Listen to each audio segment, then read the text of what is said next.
Welcome. Hello, everybody out there. Thank you so much for taking the time to join us for tonight's event, Better Together, Building Strong Parent-Teacher Relationships. Yay!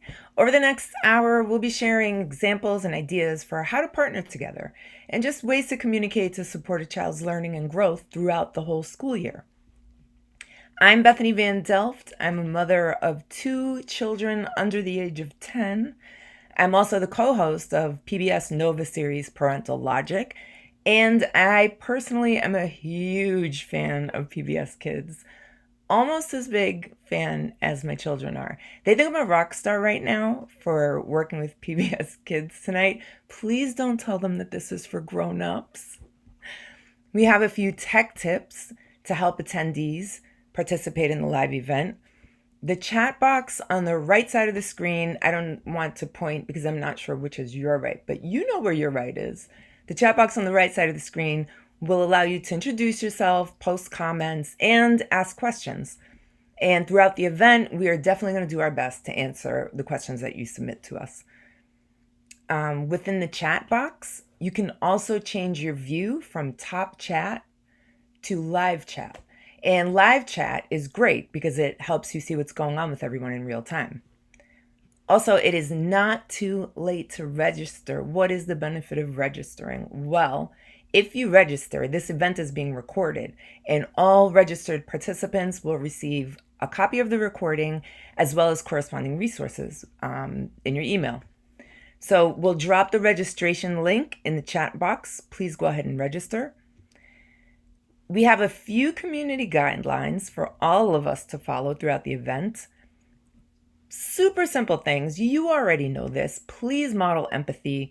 We're all bringing our various experiences to this conversation. Be open to new ideas. That's how we learn. And try to keep comments and questions focused on the topics that we're talking about at hand. I know I do it all the time where I'm like, oh my goodness, I have a question about what they were talking about 15 minutes ago. But it'll just help us go smoothly if the questions and comments relate to the topic that the speakers are talking about at the moment. Please, no, I shouldn't even have to say this, right? But I'm going to say it anyway.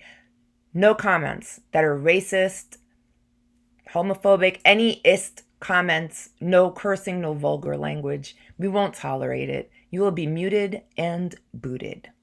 Please follow the guidelines so we can have a smooth, inclusive, and fun conversation. And now, this is my favorite part. Let's meet our esteemed panelists.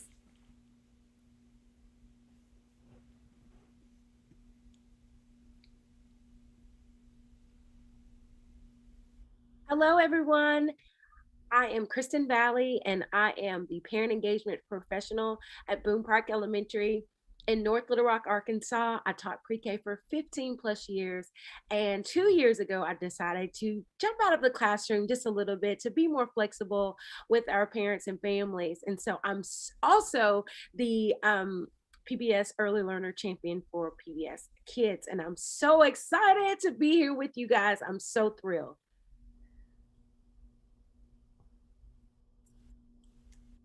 Hi, I'm Meta Vyers. I'm a mom of two kids under the age of 8 and a content manager with the PBS Kids team. Tonight, I hope to share some of the things I've learned with my kids about connecting with teachers. And I should add that both of my parents were teachers at different points of their lives, so I have a real appreciation for teachers and all that they do. But as a parent, I'm still learning some things, and I'm sure I'll learn some more from my fellow panelists tonight. It's so great to see you all.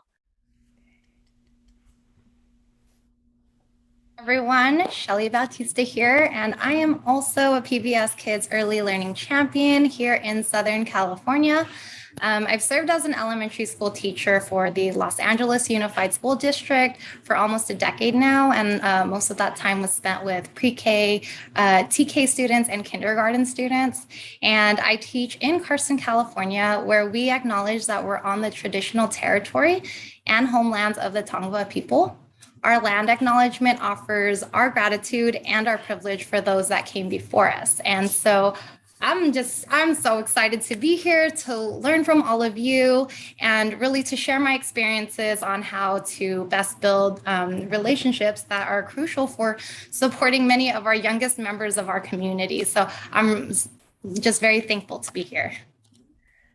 I echo that. I am so grateful to be here and to hear from everybody and to join in conversation and to learn so much. And if I get a little misty-eyed, will you pardon me? Yay! All right, why don't we jump into our first clip? We have a really fun clip from PBS Kids' favorite, Arthur. This is The Rat Who Came to Dinner.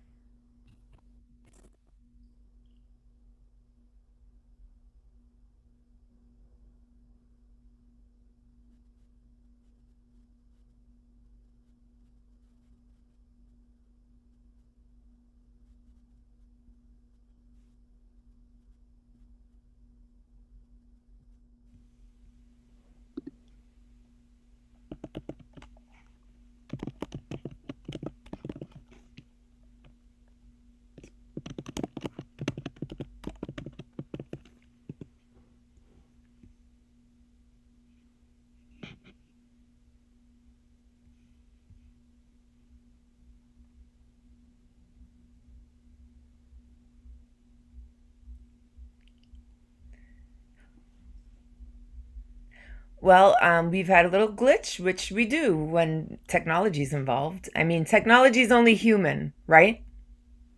We'll try it again. This is a clip from Arthur. This is the rat who came to dinner. You look different. I don't always dress like I'm going to school. So the school roof fell in? No, the roof to my home. But you're a teacher. The school is your home. Teachers don't live at school, DW. We have houses just like you. The world seemed so simple before this moment. I thought you might enjoy watching one of my favorite videos. Oh, I'm sure it will be a very educational experience.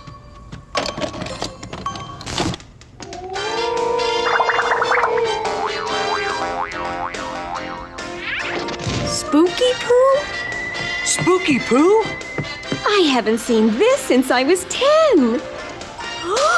He watches cartoons? This is Arthur's heaviest school book. Shazam! No homework tonight. That's unbelievable! Can you teach me how to do that? No problem. Shazam! No homework tonight! Great, Arthur!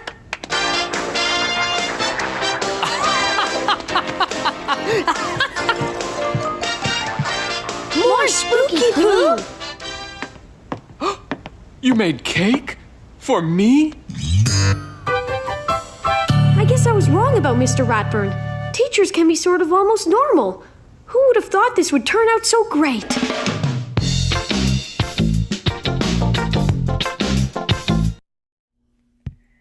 That that totally makes me think of the time when I was little and I ran into my teacher outside of school for the first time in a department store, and I was genuinely worried.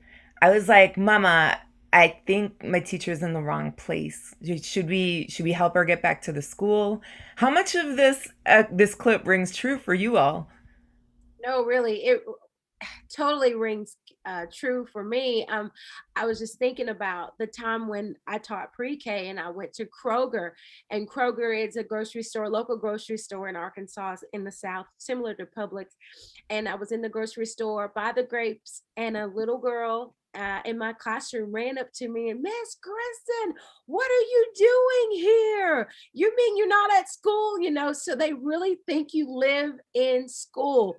And back in the day, even with daycare workers, when I used to work in daycare, I used to wear scrubs, and then they would see you out of those scrubs in regular clothes. "You mean you have jeans or you have a dress too?" So I just think it's so precious because they really, really, really look at us like these Marvel heroes, and so it's just really, really good to see our friends out in the community. And so I definitely welcome that. If you see parents or, I'm sorry, educators, teachers on this call, if you see your little ones, embrace that. And then maybe talk about it the next day in morning meeting or something like, what do you think? Yeah, I would say as a parent that it's even funny to kind of watch the kids connect the dots, that their teacher isn't just limited to being in that classroom, that they do things like driving a car. And that was surprising for my son this week. He saw his teacher get into her car and he loves cars. And so that was like his bridge the next day to talking to his teacher. He needed to talk to her about her car. And it's, I know my son, and I know that he connects with the teacher and he does better in school when he finds something in common with them. So I encourage that. I love it. Teachers are just like us. That's a magazine that should be right at the supermarket checkout. What do you think, Shelley? Absolutely. I think it's hilarious that, all of those things that happen. I think it's hilarious that even Arthur's parents joined in on, the whole movie and the fun. And so I have a similar story where I was at Target and I remember, I think I was in my gym clothes and my student just looks at me. He's sitting in the cart and he's trying to like get himself ready. I bet in his mind, he's like, why am I sitting in here? And she's going to be upset. And so I remember him saying like, Miss Bautista, what are you doing here? And his mom and I still laugh over that situation. We actually were able to build a relationship based off of that experience because he was just so shocked. And so I think having not only, seeing our kids in the community as ourselves and parents, like, being ourselves around parents, I think is so great. And so I'm really excited to talk about all of the great stuff that happens inside the classroom, outside the classroom, and that connection that we can build during these experiences, but also talk about, like the tough times of how we still, kind of bridge that gap, even though there are, difficult times. That is so true because honestly, I think parents think you're mythical creatures too sometimes. Like we forget that you get mad and you cry and you have strong feelings about the same things we have strong feelings about. I learned that last year when the pandemic first started, so in March.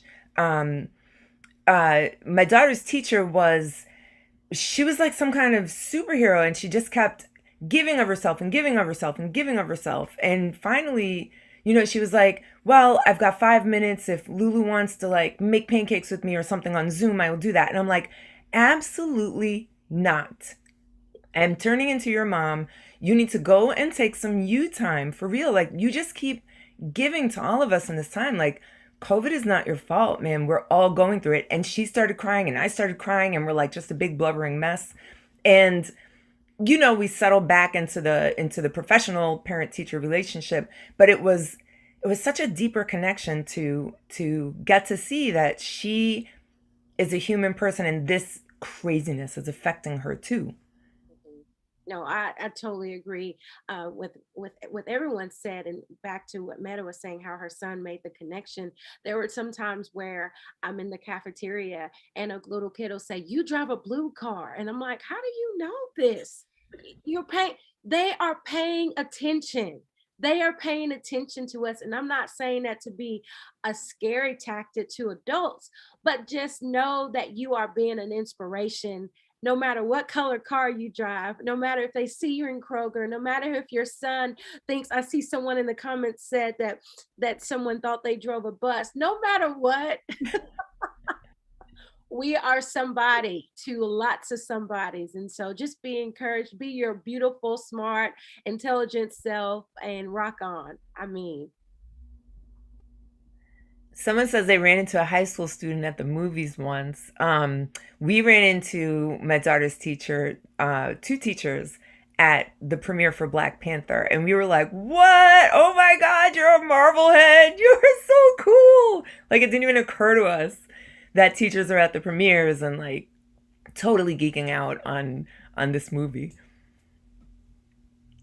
So we have another clip. It's on the same topic. It's, what do parents and teachers want to know about each other? Like, parents and teachers do want to know each other. What do you want to know? So let's check out this clip and keep this conversation going.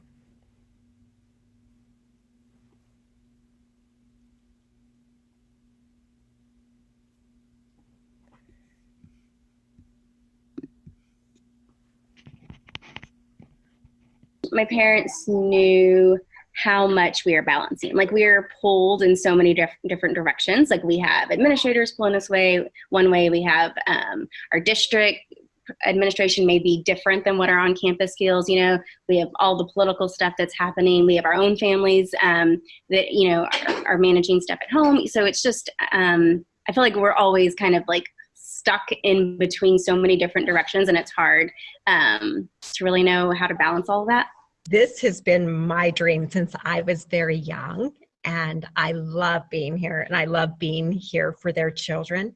And in fact, I'm here because when I went to school here, one of my teachers sent me in a classroom, and I thought, that's what I'm going to do. And I was only in 8th grade. And this is so fulfilling, teaching their children. That I love coming and being here every day. I love all the things I learn from the kids. It's a very happy place to be.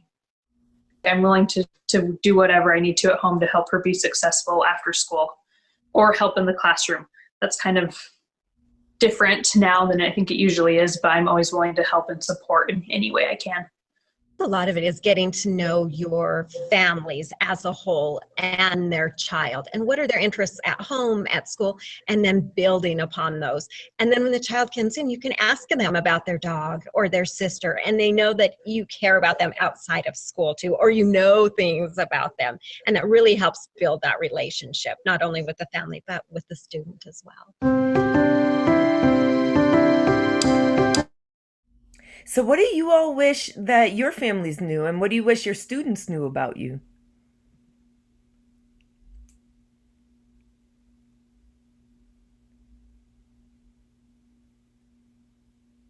Meta, how about you? Yeah, so one of the, I guess, blessings in disguise about going virtual last year was just learning, you know, what was happening in the background for the teacher while she was doing all these Zoom meetings. I learned that she had a young child, and that's got to be really hard to look at tiny little faces in these cameras that were, I think it was like 22 faces, trying to engage with them that way while she has things going on, you know, in the next room. It really shifted my priorities. Like I said, okay, I'm going to focus on the thing that is really important right now to talk to her about, instead of giving her kind of like a laundry list of things, because she is busy. And, you know, to the one teacher's point, they're juggling a lot, that I think that even though I'm really focused on my child and their well-being, and she is too, she has other things to also focus on. I really appreciate that, because that video, because it does, it brings a lot to light. And I think that teaching distance learning was a really, like Meta said, a window into that lifestyle. And it was also a window into our lifestyle, or our kids and our families' lifestyles. And, you know, sometimes on a profile sheet or a parent interview or a student survey, it might, you know, say something on there like, I need XYZ. But during distance learning, and especially seeing into the homes, you can see that, you know, you were able to, it's no longer on paper. I was able to see that that's what you needed. That's what you're receiving at this point. And this is what our family is going through. We could see that. And, I'm holding back tears just thinking about, you know, our families and how much they go through. And a lot of that weighs on our shoulders as well as educators, because we want to be there. We don't just, take in 24 kids or 30 kids every year. We take in 30 families. And so, I really take to heart, that relationship. And so I think just starting off, and there's so many ways, and I could talk about this forever, but, at the beginning of this year, just even sending out a profile sheet, I think it's funny when the kids find out what my first name is. Like, I remember when I first started teaching, that wasn't until like the end of the year, they realized what my first name was. And so I wanted them to know me, I'm a person. And so I sent out, a postcard, my face was on it. So on the first day of school, it wasn't like, okay, go with this random person. It was like, oh, Miss Bautista, I know you have a dog. I know your favorite color.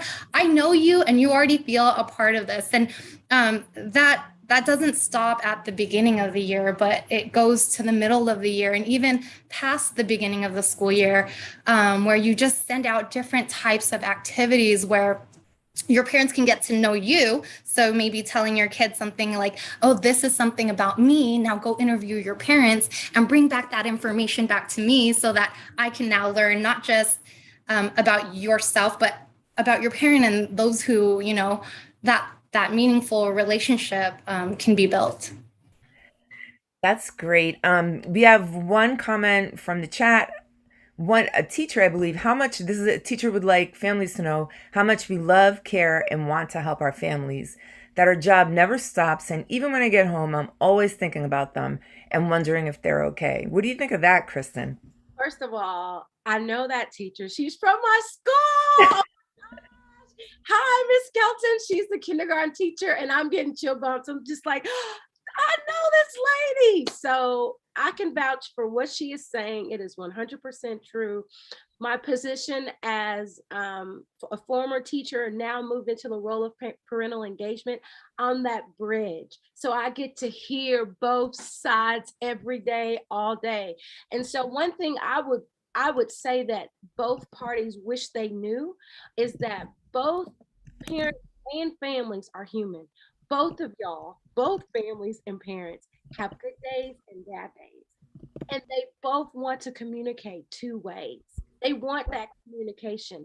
And I know there are some assumptions for parents that I don't think my teacher wants to talk to me, maybe because it's some behavioral problem or some type of social emotional issue, and they kind of shun. But no, I'm here to tell you, from my years of experience, they want to know you, and the parents want to know them. So keep shining. I think what Shelly and Meta said is so important. The earlier you do things, the better, and to continue on throughout the year. So I don't know. I let them see you, let them hear you. If you don't have a parental engagement person, you don't have a liaison, talk to your counselor or get other people involved so that you are reaching them in a way that's meaningful. Send those quick, meaningful, easy messages. If you feel like you can't get across, they hear you. So yes. So true. Another thing that is so important in building these parent-teacher relationships is communication, right? And we all communicate in different ways. Here's a clip on ways that parents and teachers do communicate.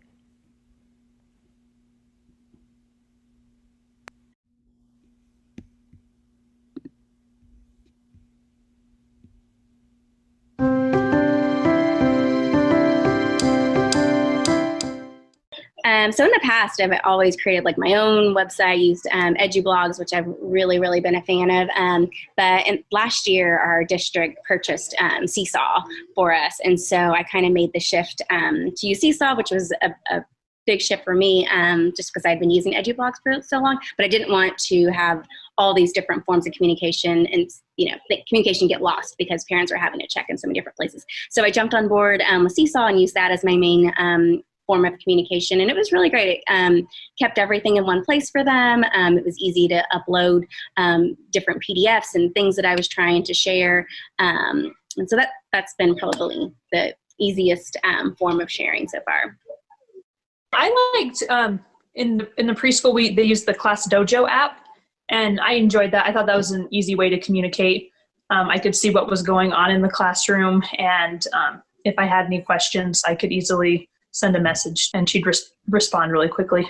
Class Dojo is a fun way that I could send parents information. I could send them pictures or videos of what the kids were doing. I could say, here's what we're learning this week. Here's what we did for math or language, or here's just some fun we had today. When we did volcanoes, we could send the kids reactions to that. And parents can see it and be a part of what we're doing and ask questions at home instead of just saying, what did you do today? And the kids are like, nothing. They can see it. So we either use Class Dojo or we used email. And since I was more than teacher-parent relation with her teacher, I was able to text her. And, we text each other, whatever. Like, does she need to pick up something? Do you need to pick up supplies? Or Priscilla's not listening in class or something like that. And so I'll be like, okay. And so that's the kind of relationship I had with that teacher. I think my least favorite is probably just like email, because our emails get just flooded with so much. And so I know if I send an email to a parent, it could get lost, or it could just feel overwhelming to the parent because they probably already have so many other things in their inbox. But if it's like in the Seesaw inbox, then when it's convenient for them, they can go in there and make time for it. In elementary, my least is email, because teachers get hundreds and hundreds of email every day. What is going to make mine more important than the others? Like, if it wasn't for Class Dojo at elementary, like that would be like the favorite thing of communicating with the teacher besides personal tech. Class Dojo did wonderful for elementary campuses. Whether I had a call or whether I had to go all the way up to the campus, I did it because I needed them to know that I was here. Like, I'm a presence for my son. So we heard a lot about digital ways that teachers and parents communicate with each other, which makes sense. That's the age that we live in. Everything is a text or a digital platform, but not everybody prefers digital methods of communication. What are some non-digital ways that you communicate with your parents and your families? At that email so much every time, because they're right, our emails get blown up. But back in the day when you would look into the teacher's lounge, those mailboxes, right, used to be so full, and all these scholastic, book orders would be popping out, and now it's like empty. So anytime I go into the office and I see my box and I see something in there, I'm like, oh, what's in there? What surprise do I have? And so sometimes, even if there's like a little treat in there, using that method is still so valuable. Calling the front office and letting them know that your parent is wanting to talk to you. We can use all sorts of methods, but one of the ones that I like is sending positive notes home and gifting them. So wrapping that note up in a little gift and handing it over to your young scholar and having them give that to their parent. It's like they're so excited at the end of the day, and you also know that is going to get to the parent. And even if it's like poking a hole in it or wrapping a string around it, making it a bracelet, a necklace, just something where there's ownership over it, and the parent's going to get that communication, I think is really important. And I find those fun. We mailed a lot of letters to teachers over the pandemic, and teachers mailed letters back. It was just the cutest thing. They would go to the mail. They learned to go to the mailbox and read their name, and it was so adorable. What are some other ways either you, Meta or Kristen, communicate non-digitally? Yeah. So, go ahead, Kristen.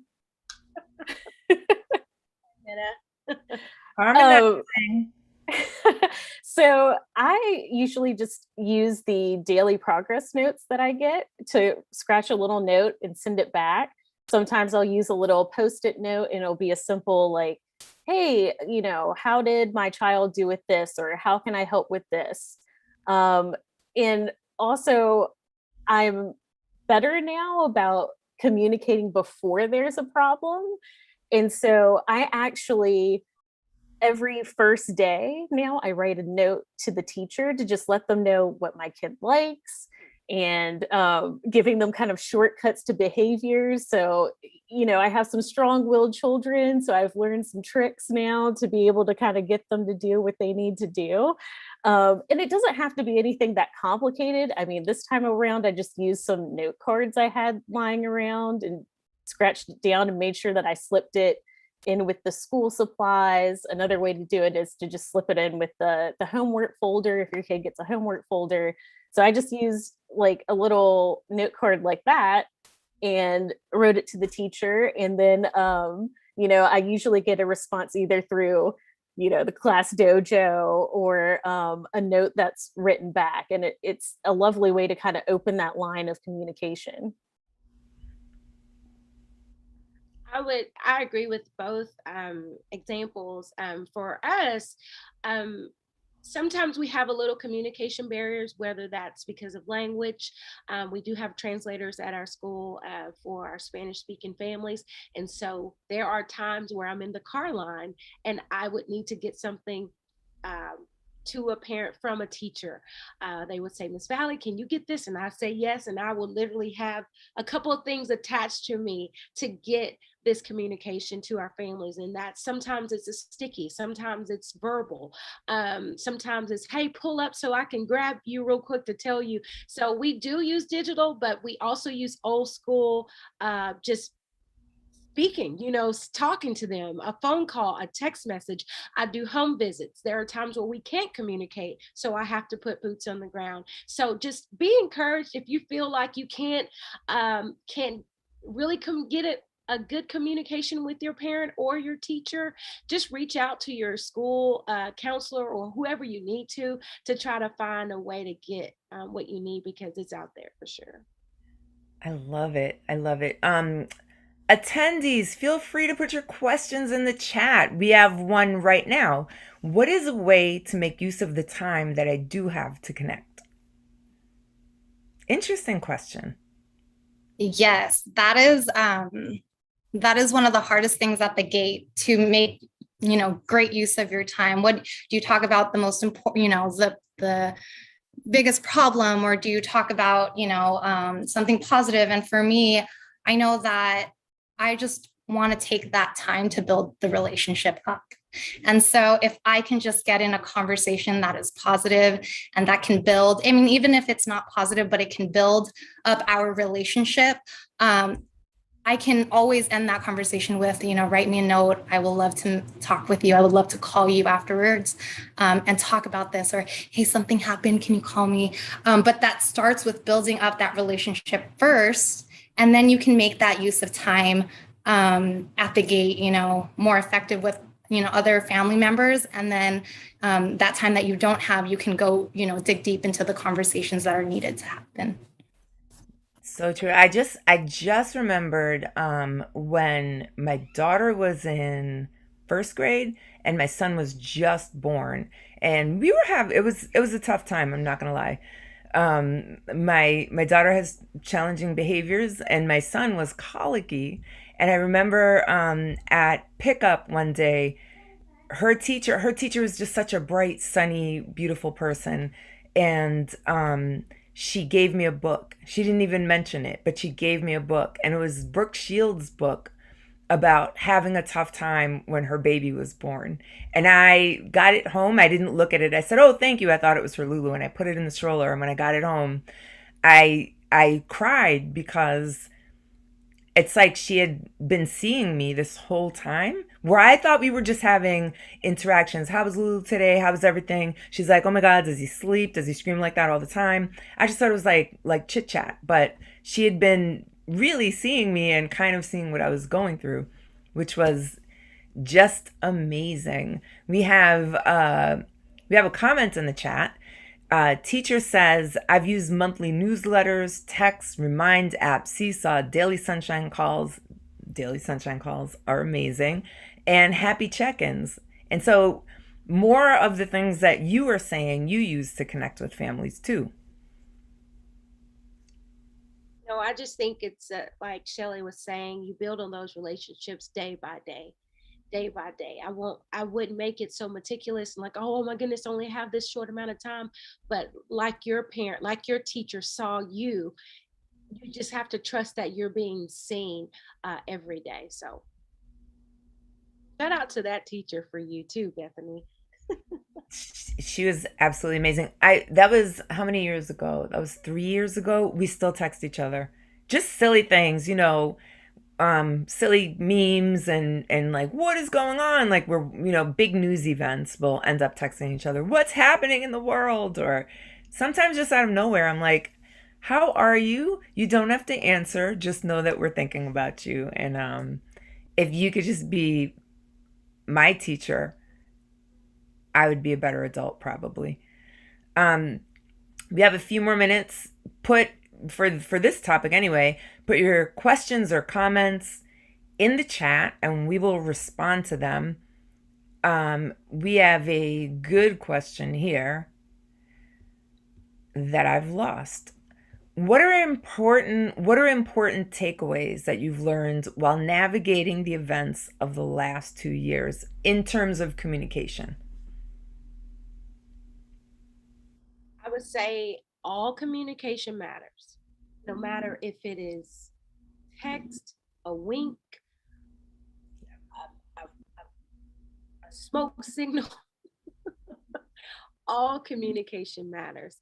And although it's been tough, looking back on what we know with COVID 2.0, because I call this year COVID 2.0. Yeah. So many more tools as parents and educators on what works and what doesn't work. And I would just suggest and offer that you don't get stuck on what even happened last week. Be fluid, be flexible in your approach, but be open to the in outcome and desires to keep our family safe, keep our mental health where we need it. And if you need to tap out, meaning, okay, let's try something new. Because sometimes what worked last week didn't work. What communication was open, there is this something happened.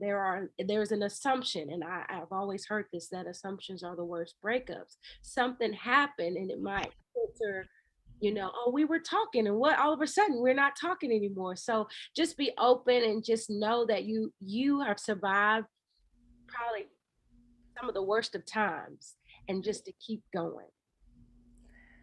That is so true. Go ahead, Shelly. I'm sorry. Oh, I just wanted to say, to touch on that, we're also different. We're also very different. We're all, what resources we have, what type of communication we like as teachers and as family members, we're also different. So like Kristen said, to try different things is, I know it means a lot to all parties involved to try to extend yourself. And I know that we do our weekly newsletters, and this is just how we do it. That's sometimes how, there's so much on my plate. This is how I do it for this class. And sometimes it's a matter of, having that perspective and being like, there's a lot, and it goes back to that first question of there's a lot on their plate, let me see them.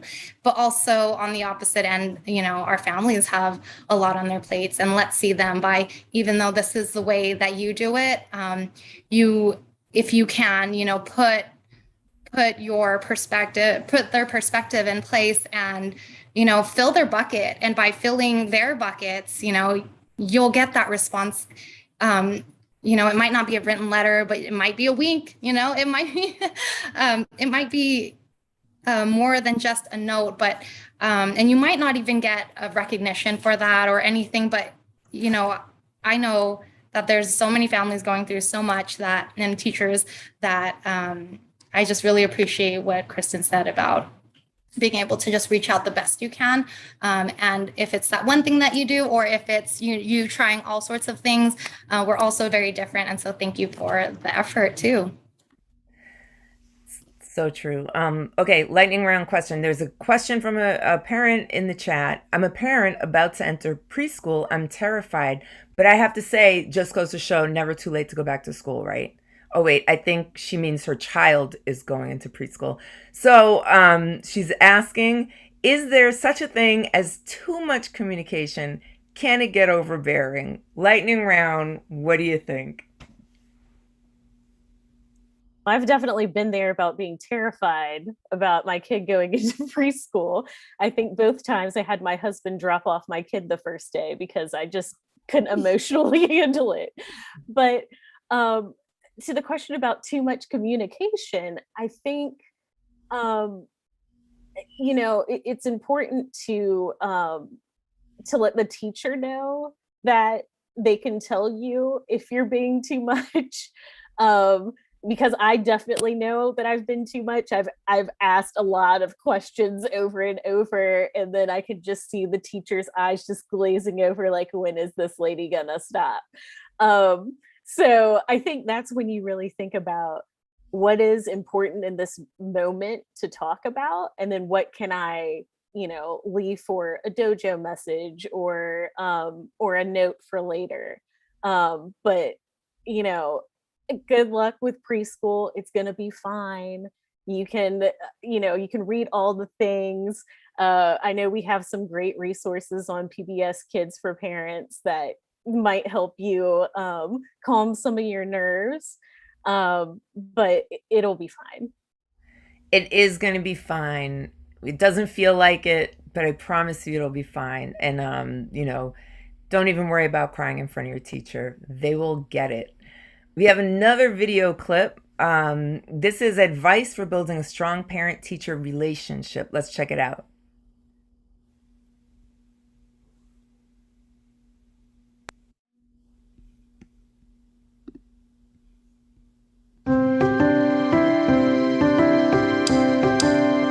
An educator, we have to be open to parents and make sure that they know they can ask us anything, and that we're here and willing to help them, and we want to help their child. It's not just a whole class. We work with each child individually. As a parent, don't be afraid to open up to your child's teacher about the concerns that you have, or anything that you need help with. The preschool teachers have a vast amount of knowledge that they can help provide you to give you the guidance that you need to help make your child successful in their educational career. For parents to build that relationship, they just need to start somewhere. Like for me, I'm able to go and volunteer at the school and help at all the schools, but there's always another way to make a relationship with the teacher. It doesn't have to be that way. And I guess just asking the teacher if they need help with anything, like, can I make copies for you at home, or can I do something for you at home, or anything, like when the teacher is talking to you about your student, you're paying attention to what they're saying, and maybe being a team player with them. Because that's what I am with all my teachers. I'm a team player, and that's what I think all parents need to be. They need to be team players with their teachers, so that way they're both on the same page, so that way we can get to the student. So, because that's what we're all here for. We're all here because of the children. Be empathetic, and know that everybody who's coming to the table has that child's best interest at heart. And so while you may have opposing ideas on what that looks like, know that everybody is really here for that child. And so just being empathetic to other people's ideas, and being open-minded. And take other people's advice and suggestions, and you may not need the whole thing, but you can take bits and pieces from it, and use that to grow. So what advice do you have as we wrap this this event, which I'm so sad about because I love this conversation? What advice do you have for others looking to build strong parent-teacher relationships? Which I know that we've been talking about that all along for this whole hour. But if you could just wrap it up in like a kind of little tidbit of advice.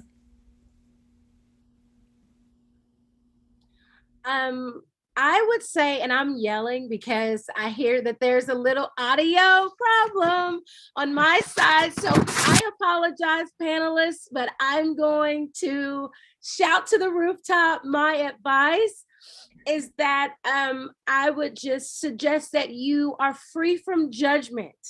No judgment zone, okay? No judgment zone from teachers, from parents, and that you're open-minded. There are times where parents, I'm on the parent side, where they feel a little intimidated by educational jargon. They don't know what you're saying. So break that down, but just be open, free from judgment. That's really, because once you judge, that really kind of takes away from being able to see deeper, being able to see anything. If you've already judged, already know I'm going to Chick-fil-A and I've already judged how the lady's taking my order. Oh, this chicken sandwich is going to be some type of way. But if you come in out the gate with a positive mindset, you know what? I'm not sure about this parent-teacher conference. I'm not even sure about this phone call, but let me lead in with what Shelly was saying. Let me lead in with positivity to set the tone so that parent can let their guard down a little more. So hopefully you can hear that and you can hear me, because I'm yelling now, but hopefully you got what I'm trying to say. I had to use my teacher voice. Yes, Anne. Can I add on to that and say, lead with positivity? Yes. When you get there, even that moment when you start feeling like, I don't know about this, right? Don't forget, you don't know what somebody is going through. You do not know. They could have had a flat tire on the way to work. They could have had, a pet pass away. Like, you have no idea what somebody's going through. So if the positivity wanes, kick in the empathy. And I would say it's okay to take baby steps too. Like, just find one thing, small thing to start with, and let the ball roll from there. And if that doesn't work, then you can change it up. The whole school year is not defined by one day. It's defined by each day. Nice. That's like a t-shirt. I like that. I want to write that. Yeah, I'm like, I'm gonna write that down. It could be like a little needlepoint over. I like it, Meta. What I love too, what Meta said, and to Bethany's point, when there is something that's challenging or going on between, you and a family member, and it feels like it's kind of, the relationship is distanced, sending those notes that Meta had talked about, those positive notes, it doesn't have to be, let me gather enough courage to confront them in this situation. Maybe it's like, let me put out a little bit of that fire by sending something positive, or saying something in passing. Oh, I love, I love the story that so-and-so said today. They should tell you about it. It was really funny, something just to break it up a little bit. And then, like I said, once that relationship is kind of built again, you can come back to the things that we need to delve deep into. Another thing is vulnerability. I know as teachers, we see parents come to us and be so vulnerable.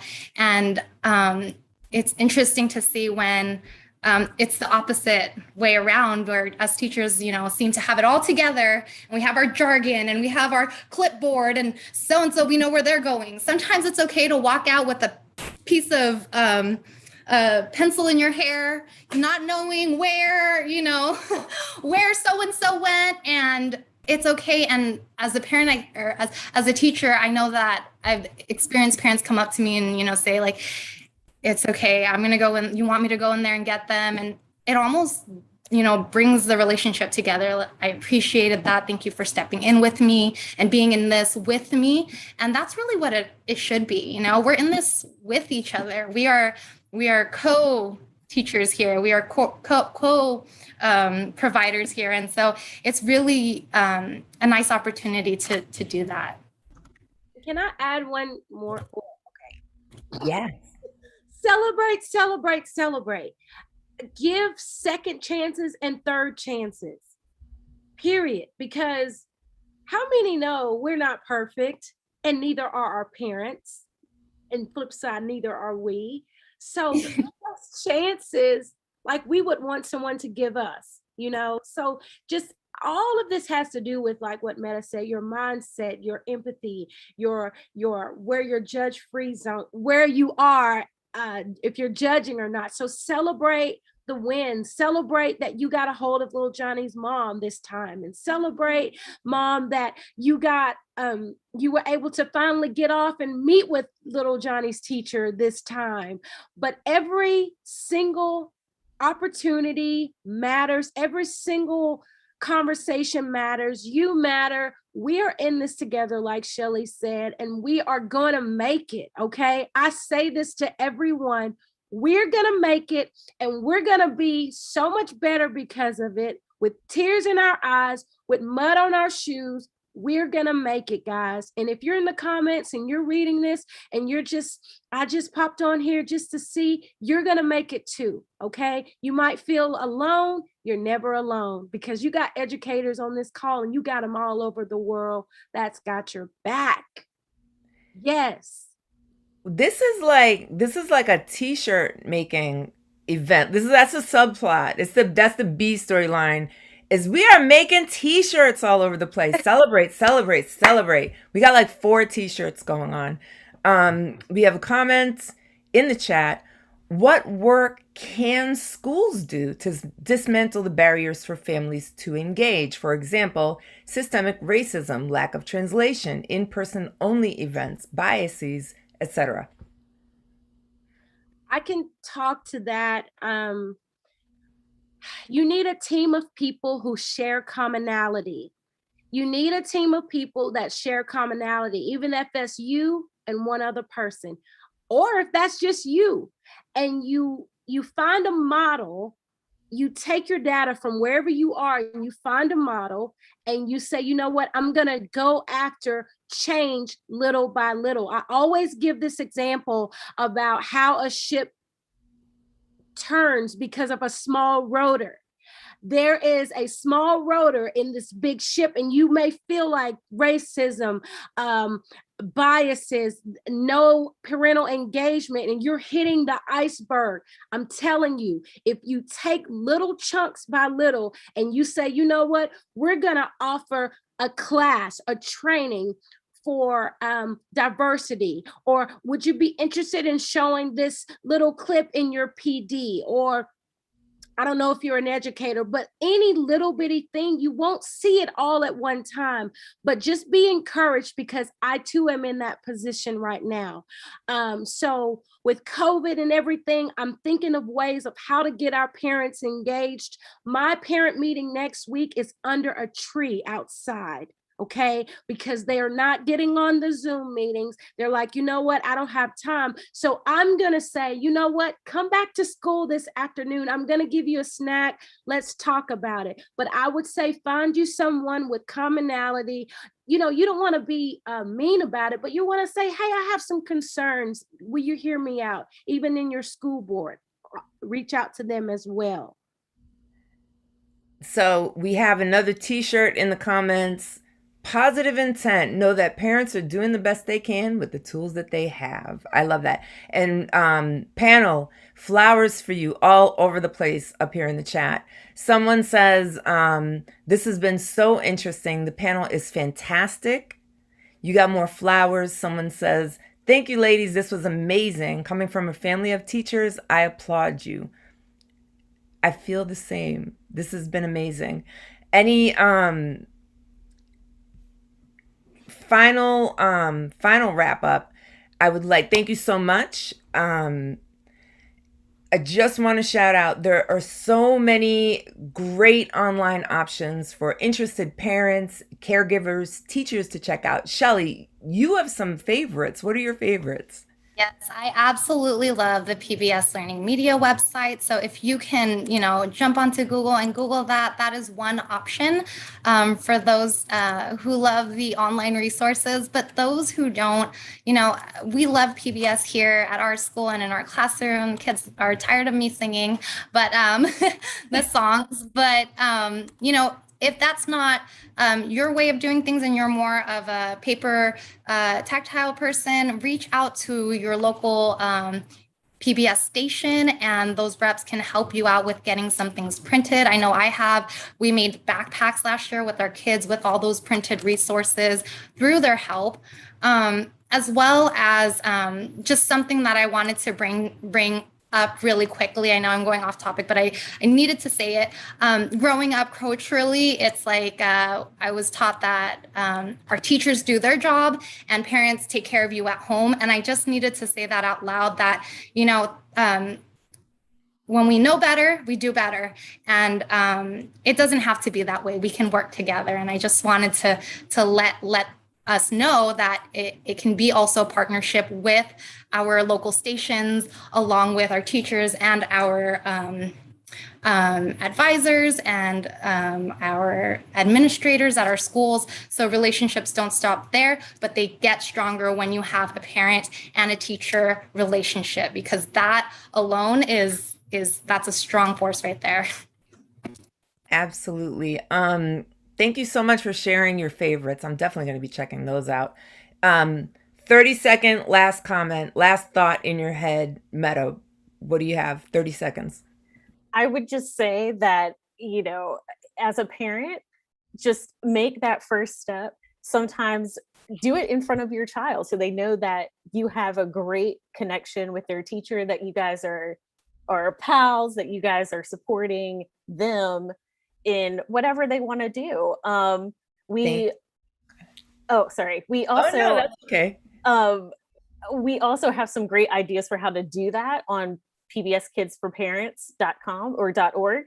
And you can see that on the screen right there. I particularly love the article about how to get involved in your child's learning at school. It's a nice wrap up of some of the ideas that we've talked about here.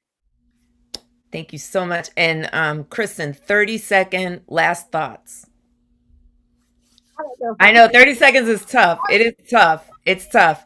I'm gonna go like this. Okay, you got this. We got this. I'm just gonna keep saying it over and over because we need each other. There's no I in team. You know, we need each other. We lean on each other, and so utilize your resources at your I was going to say Arkansas PBS, but your local PBS station, and just listen, reach out, be a shoulder for each other. Get with some community groups, get with some parents, and get together. Maybe form some committees, some small groups. Teachers, get together. Keep rocking those PLCs because you are amazing, and we couldn't do this without you. Oh my gosh. Thank you so much, everybody. Thank you, Shelly, Meta, Kristen. Thank you for everything. Thank you, viewers. I hope you got your t-shirts. I mean, there is like now 15 t-shirts that went on tonight. This is amazing. Thank you so much for joining us tonight. After this event ends, the recording will be posted on the PBS Kids for Parents YouTube channel and PBS Learning Media website. And captions will soon be available in Spanish and English. And don't forget, all registrants are going to receive a follow-up email with links to the recording and a whole bunch of other resources that can be used to continue to build these wonderful relationships. Thank you so, so much, and have a wonderful evening and a great school year. Bye. Bye.